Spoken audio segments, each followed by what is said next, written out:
Hello, everybody, and welcome to Market Monday.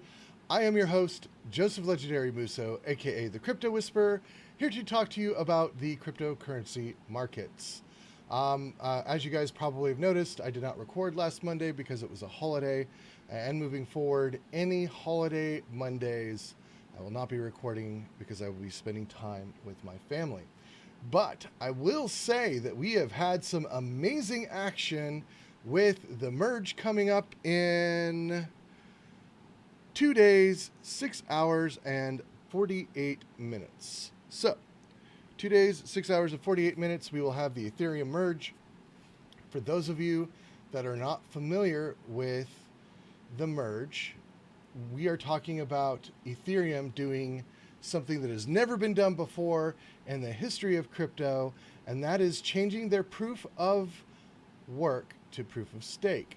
Now, I know a lot about that because I've been mining Ethereum since 2016. 2015, I started dabbling in it, but I started building an actual mine in 2016. So I'm very, very familiar with the proof of work concept and how it functions. I do know it takes and generates a tremendous amount of power in order to crunch the numbers. I think it's awesome that Ethereum, which is an application that allows you to build other applications on top of it, I think it's awesome that they're moving into the proof of stake model. It opens up a huge realm of possibilities for everybody involved.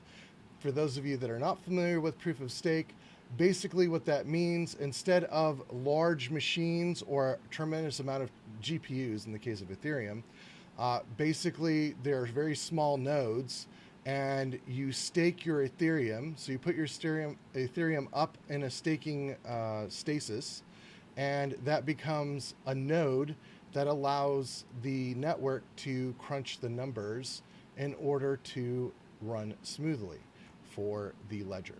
So that's really cool, and that's really neat. I'm excited for Ethereum for doing that, and I know we've been having a lot of upward movement in the crypto space because of that, and we're going to go ahead and look at Ethereum first right now. So right here we have Ethereum. Vitalik Buterin, the creator of Ethereum, is probably very excited. We had this 1, 2, 3, so a triple bottom, and then from the triple bottom we moved up. So this is a 1, 2, 3, 4, 5. We're in a wave 5 here from the triple bottom. So right here we had a lot of resistance. So we started selling off, and then we had resistance, and then we're pushing up, pushing up, pushing up, and then we broke past the resistance. Now we're retesting this old resistance, new support, and right now the 696 has crossed, so it's still in the buy mode. But a lot of people are selling because it is a big upgrade. There's a possibility that this could fail, and there are a lot of people that are trying to protect their profits just in case. I am not.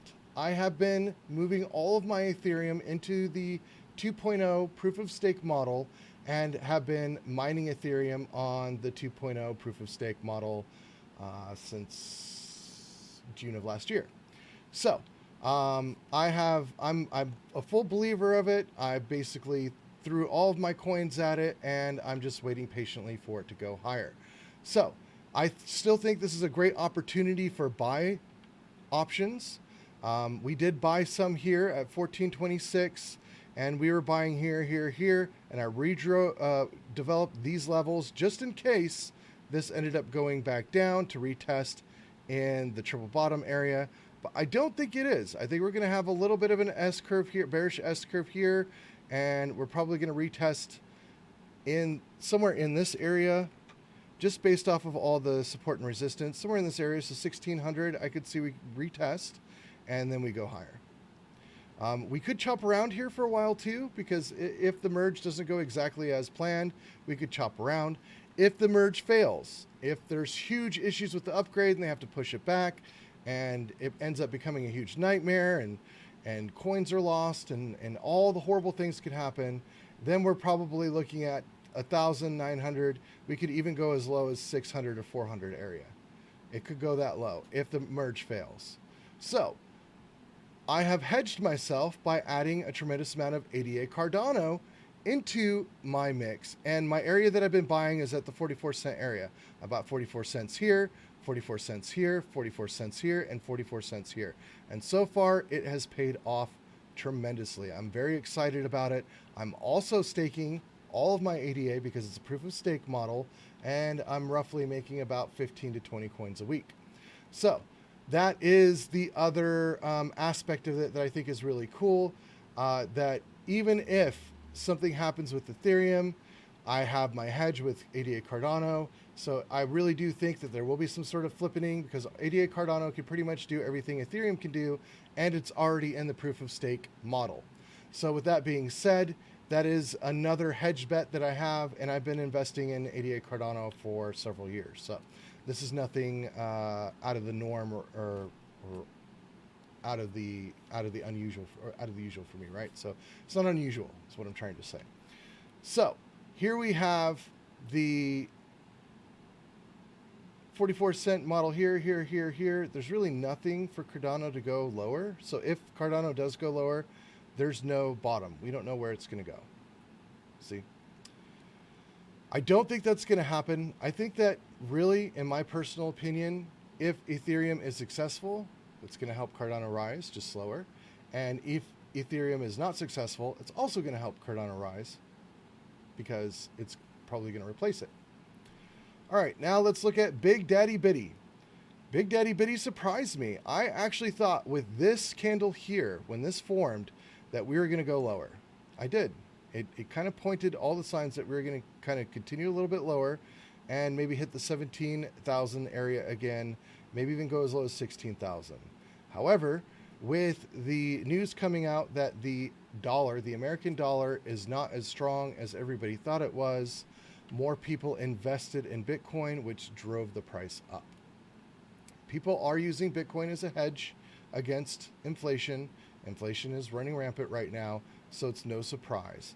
And it's pretty cool. Now, I will say that Bitcoin has a lot of resistance here, here, and here. And you can really just see how all these candles tried to go higher, and then they went lower, higher, went lower, higher, went lower. So that's all resistance there. And then, of course, there's the resistance here too, because old support becomes new resistance. That's the common saying. And just kind of looking at the chart overall, especially when we have 1, 2, 3, 4, 5, 6 days? 6 days of green. We're going to have a retest somewhere. So I wouldn't be surprised if we go a little bit higher, retest back down here, and then continue on up. I will say also that there is an update on the halvening for Bitcoin, and that is that January, February 2024 is now where the new halvening is going to be. It used to be May, and now it's January, February is where they're predicting it to be. So with all of that being said, that is Market Monday. Thank you guys so much for watching this. I hope this is educational for you. And until next time, stay safe and stay steady. Bye.